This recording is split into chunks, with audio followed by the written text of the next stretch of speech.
ஒரு சூடான நாளில் ஒரு எறும்பு கொஞ்சம் தண்ணீரை தேடிக் கொண்டிருந்தது. சிறிது நேரம் சுற்றித் திரிந்த பிறகு மேலே செல்லும்போது எறும்பு தவறி தண்ணீரில் விழுந்தது.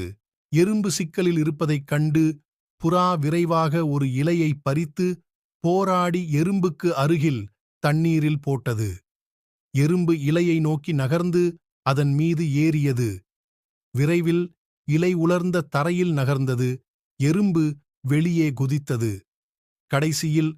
கடைசியில் எறும்பு பாதுகாப்பாக தரைக்கு சென்றது. அந்த நேரத்தில் அருகில் இருந்த வேடன் ஒருவன் தன் வலையை புறாவை மாட்டிவிடலாம் என்ற நம்பிக்கையில் அதன் மேல் வீசினான். அவன் என்ன செய்யப் போகிறான் என்று யூகித்த எறும்பு வேகமாக அவன் குதிகாலில் கடித்தது. வலியை உணர்ந்த வேடன் வலையை கீழே போட்டான். புறா வேகமாக பறந்து பாதுகாப்பான இந்த கதையில் ஒரு நல்ல திருப்பம் மற்றொன்றை பிறப்பிக்கிறது.